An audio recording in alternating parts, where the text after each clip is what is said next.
Dog Works Radio is sponsored by Alaska Dog Works. Check out their website at alaskadogworks.com. This episode of the podcast is brought to you by First Paw Coffee Company, specializing in private label premium blend coffee. If you're serious about coffee, you should check it out. First Paw Coffee's passion is high-quality, small-batch roasted coffee. They take the extra time to taste and get everything perfect before they release new blends. They aim to bring you a cup of happiness each time you pour yourself some coffee. Find out more at ak.dog/free and enter for a chance to win some First Paw Coffee prizes, a book from our collection, and tote bag. One winner will be selected at random each month. That's ak.dog/free. Hello and welcome, everybody. It's Michele Forto, the host of DogWorks Radio, as well as the lead trainer for Alaska DogWorks. On today's show, I'm going to talk to you about puppy feeding advice. Walk down the dog food aisle of any large pet supply store or peruse the shelves at a boutique pet food shop, and you can quickly become overwhelmed. This is especially true for puppy owners, and probably even more so for first-time puppy owners. When did it get so complicated? Back in the day, dog food options were far more limited, and even responsible dog owners didn't worry too much about what went into their dog's dish. The process may now be somewhat more involved, but that's a good thing. Higher quality ingredients with better sourcing and specialized diet formulas lead to overall better health for our puppies. And every bit as important as what to feed your puppy is having an understanding of his special nutritional needs. All puppies are different, so if you have any concerns or questions about your puppy's food, feeding schedule, or nutritional health, always consult your breeder or veterinarian. That's what they're there for. We have a lot to cover today on this important topic that will set your puppy up for success. From First Paw Media, sponsored by Alaska Dog Works Professional Canine Training Center in Anchorage, Alaska. This is Dog Works Radio, committed to families and their dogs to build lifelong and fulfilling relationships. Visit our website at dogworksradio.com. Now, here are your hosts, Robert and Michele Forto. Many puppy owners wonder, how long should I feed puppy food? Here is a general timeline for what your puppy needs at each stage of his first year of life. Let's get started. From ages 6 to 12 weeks, growing pups should be fed puppy food, a diet specially formulated to meet the nutritional needs for normal development. Feeding adult food will rob your puppy of important nutrients. 4 feedings a day are usually adequate to meet nutritional demands. Large breeds should be fed unmoistened dry food by 9 or 10 weeks. Small dogs by 12 or 13 weeks.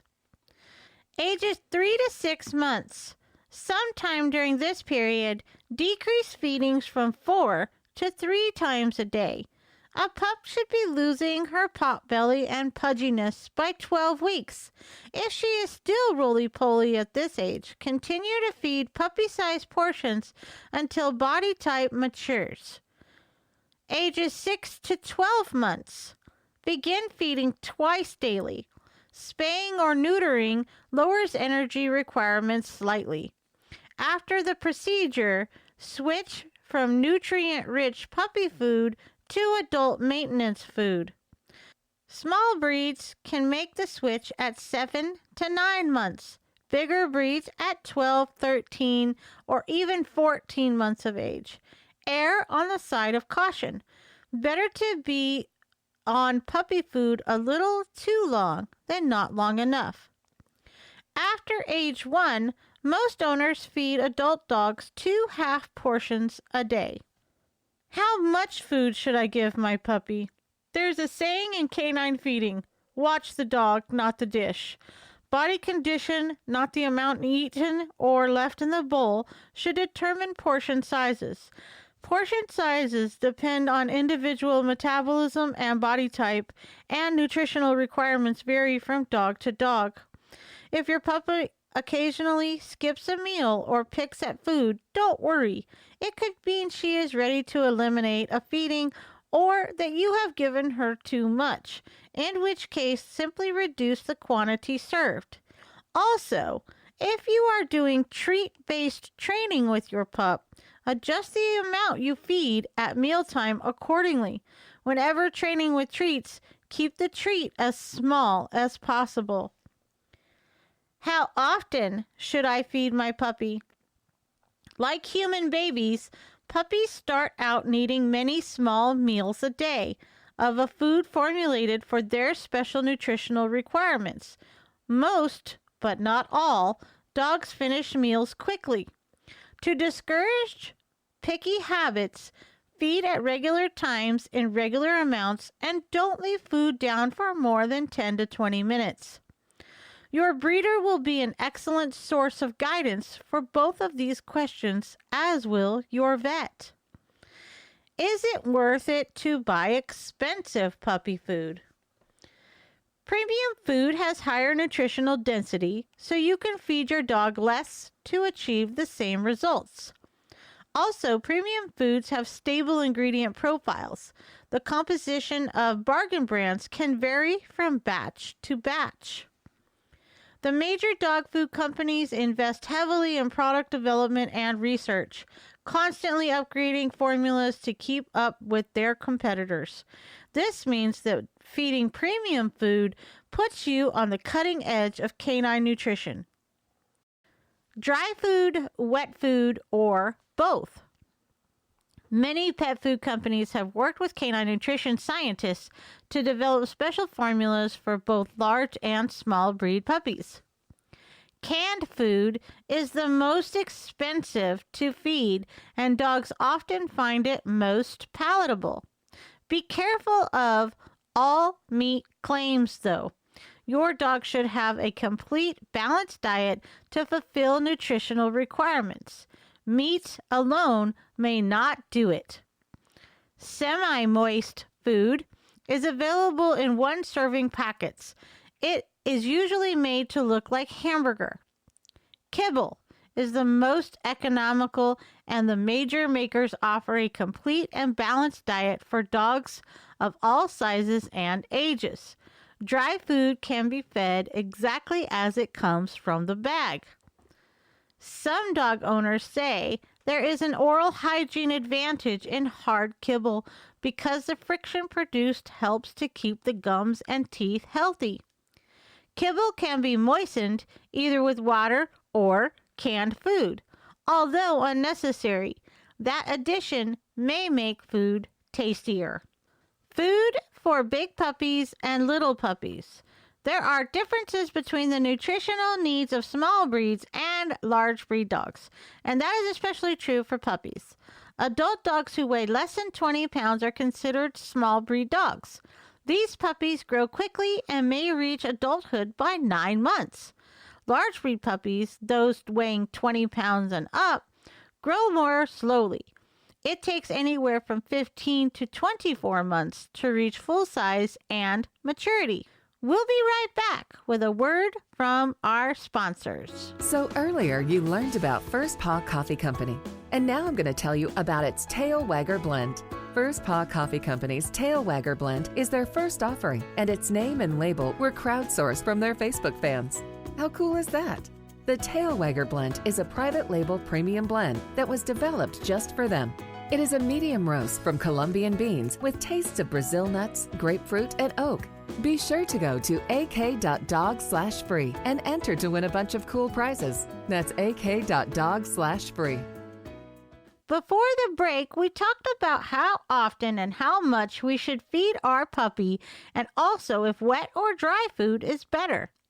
Now, we are going to talk about advice on how to set up your mealtime routine that will set your puppy up for success.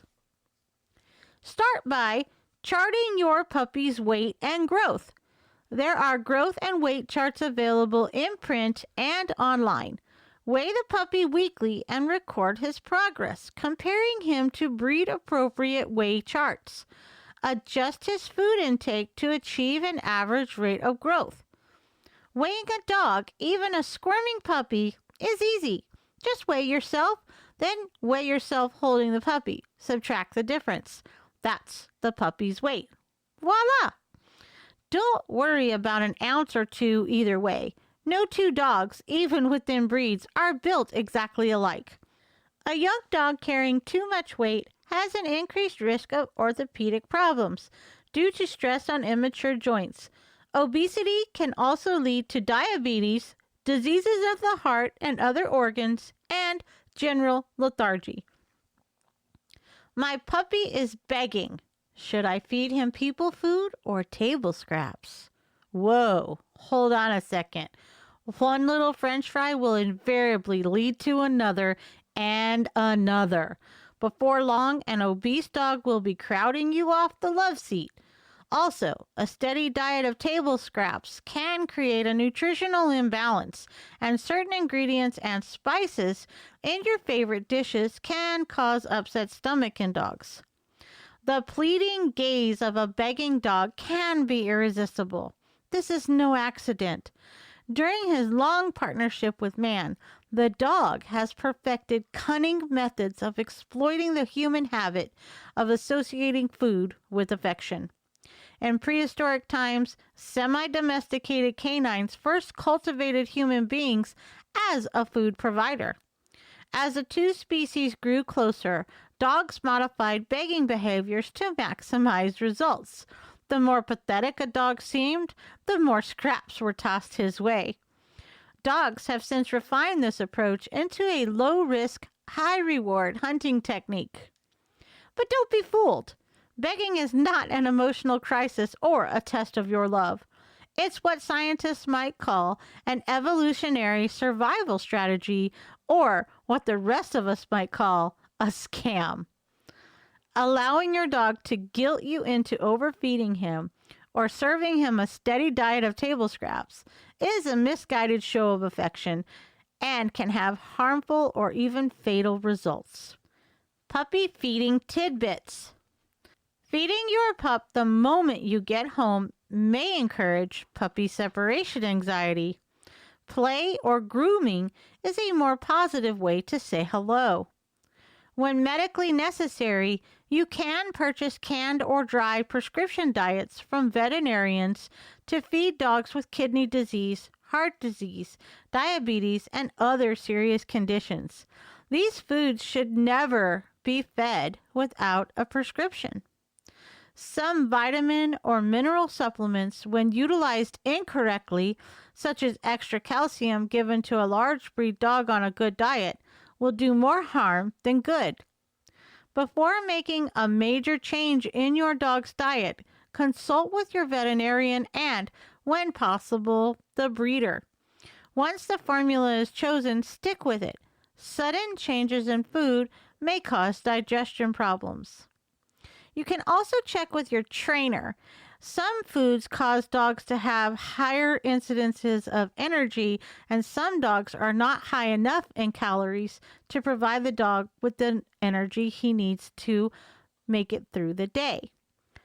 Small portions of carrot or apple chunks are healthful, low-calorie snacks most dogs love. Fresh water should be available at all times.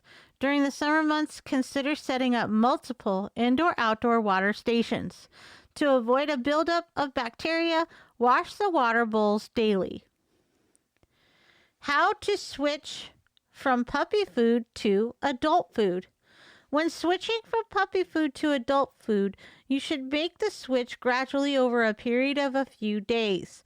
A sudden change in your dog's diet may cause stomach upset. Talk to your veterinarian about the best food for your dog.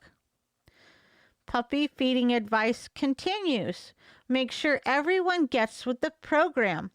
Your entire household must be committed to your dog's feeding regimen. If there's a soft touch or a handout in your family, your dog will find it and exploit it, thus undoing the good you are trying to do. Keeping a dog trim, takes a conscious effort from everyone on your team. And remember, there is room for only one alpha dog in your house, and that's you. Allowing a dog to beg at the table undermines your status as pack leader, resulting in training and behavioral problems. Give a dog a bone. Whoa, be careful. Basted bones and bully sticks make for great options for your dog to enjoy chewing. However, rawhide bones can cause your pup or dog to experience upset stomach because the little pieces stay in their tummies. Rawhides can also cause choking problems. As the famous food writer MFK Fisher wrote, "First we eat, then we do everything else." This is true for our pups too, and even this podcaster. Do you have questions about your puppy feeding routine? Hit us up on social channels by searching Alaska Dog Works or head to alaskadogworks.com for more information. This episode of the podcast is sponsored by First Paw Coffee Company. Learn more at firstpaw.coffee. From First Paw Media, this is Dog Works Radio. We hope you enjoyed this podcast, and we invite you to subscribe in Apple Podcasts, Spotify, Stitcher, or wherever you get your podcasts. You'll find a link on the episode notes. You can tap or swipe on the episode cover art, and you'll see some offers from our sponsors. You can support our show by supporting them. If you like what you have heard, we would love it if you could give us a 5-star rating and tell your friends how to subscribe too. Your hosts are Robert and Michele Forto. Our producer is Robert Forto and created for First Paw Media. Did you know that Alaska Dog Works trains service dogs for those in need throughout North America? Each and every service dog that is trained through the Lead Dog Service Dog Program and Michele Forto and her team has an individual training plan. We train for autistic, mobility, psychiatric, and PTSD for our soldiers for service work. If you know of someone that may need a service dog, please take a moment and check out Alaska Dog Works on social media and at alaskadogworks.com.